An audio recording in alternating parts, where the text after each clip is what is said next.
यीशु मसीह के कीमती नाम में मैं आप सभी का अभिवादन करती हूँ और इवेंशन मिनिस्ट्री की तरफ से ये जो बाइबल स्टडी है उसमें मैं आप सबका स्वागत। I am Professor Dr. Ebenson James. You are watching Ebenson TV. For today's Bible study, let us turn to the Gospel according to Saint Mark, chapter 4, verses 10 to 25. और आज की बाइबल स्टडी के लिए हम देखेंगे मरकुस रचित सुसमाचार उसका 4 अध्याय उसका 10 से 25 वचन। First, verses 10 to 15. और हम 10 से 15 वचन को पढ़ेंगे। जब वह अकेला रह गया तो उसके साथियों ने उन 12 समेत उससे इन दृष्टांतों के विषय में पूछा।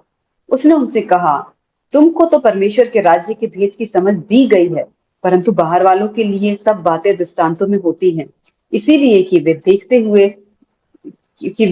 हुए देखें और उन्हें सुझाई ना पड़े, और सुनते हुए सुने भी और ना समझें, ऐसा ना हो कि वे फिरें और क्षमा किए जाएं।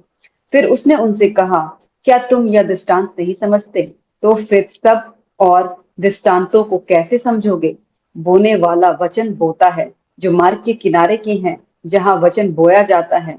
ये वे हैं कि जब उन्होंने सुना तो शैतान तुरंत आकर वचन को जो उनमें बोया गया था उठा ले जाता है। Jesus told many stories to the disciples. और यीशु मसीह ने बहुत सारी कहानियों को अपने चेलों को बताया। He wanted them to know how God rules his people. और वो बताना चाहता था कि कैसे परमेश्वर जो है अपने लोगों को चलाता है। Jesus' disciples were ready to learn. और यीशु मसीह के जो चेले थे वो सीखने के लिए तैयार थे। Some people only wanted Jesus to help them. और कुछ लोग चाहते थे कि यीशु मसीह उनकी मदद करे। They do not want to learn anything from Jesus. और वो नहीं चाहते थे कि यीशु से कुछ भी वो सीखे। They are also not interested in obeying God's word. और वो इसमें भी इंटरेस्टेड नहीं थे कि वो परमेश्वर के वचन को उसका पालन करें। Then Jesus explained the parable about the seeds. और तब यीशु मसीह ने एक बीज बोने वाले के दृष्टांत के बारे में उनको बताया। The seed is like God's message. और जो वचन जो होता है, जो बीज जो है वो परमेश्वर का वचन है। Soil receives all the farmer's seeds. और जो मिट्टी जो है वो किसान के हर एक बीज को ग्रहण करती है। So also people receive God's message. इसी तरीके से लोग भी परमेश्वर के वचन को ग्रहण करते हैं।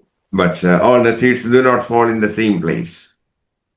बट हर एक जो बीज होता है वो सही सेम जगह पे नहीं गिरता। Some places are better than others.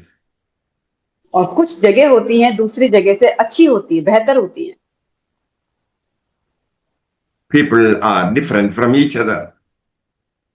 और लोग भी एक दूसरे से अलग होते हैं।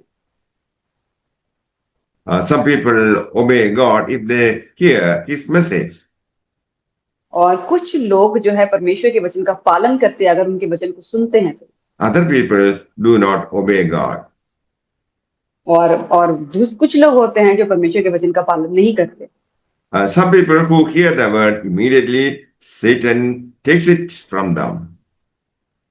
और कुछ लोग जो परमेश्वर के वचन को सुनते हैं, शैतान तुरंत आके उन वचनों को लेके चला जाता है।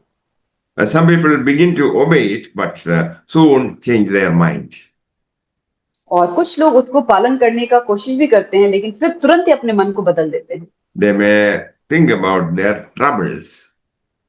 और वो हो सकता है अपने परिस्थितियों के बारे में, अपने परेशानियों के बारे में सोचते हैं। So they cannot obey God. और तो वो परमेश्वर को पालन नहीं कर सकते। God's message is sent to obey it. और परमेश्वर का वचन भेजा गया है कि उसका पालन हो। Those who obey God's word are like plants in Jesus' story. और जो लोग परमेश्वर के वचन का पालन करते हैं वो उन पेड़ों की तरह हैं जो यीशु मसीह की कहानी में। Verses 21 to 25. उसने उनसे कहा, क्या दिए को इसीलिए लाते हैं कि पैमाने या खाट के नीचे रख जाए?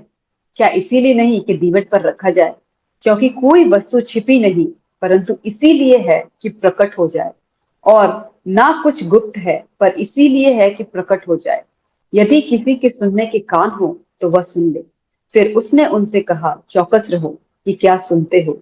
जिस नाप से तुम नापते हो उसी से तुम्हारे लिए भी नापा जाएगा, और तुमको अधिक दिया जाएगा, क्योंकि जिसके पास है उसको दिया जाएगा, और जिसके पास नहीं है उससे वह भी जो उसके पास है ले लिया जाएगा। Jesus speaks about a lamb. और यीशु मसीह ने यहाँ पे एक दिए के बारे में बात की है। The only purpose for a lamb is to give light.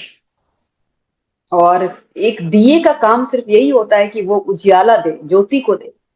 Nobody hides a lamb. और कोई भी उस दिए को छुपाता नहीं है। The lamb was like God's message. और वो दिया जो है वो एक परमेश्वर के वचन के समान है। Jesus told God's message to the disciples. और यीशु मसीह ने परमेश्वर के वचन को अपने चेलों को कहा, And they must tell it to others. और उनको जरूरी था कि वो दूसरों को बताएं। Word of God is light. और परमेश्वर का वचन ज्योति है। It's only valuable if people can see it. और ये तभी ही उसकी कीमत है जब लोग उसको देखें। A person wastes it if he does not give them light away.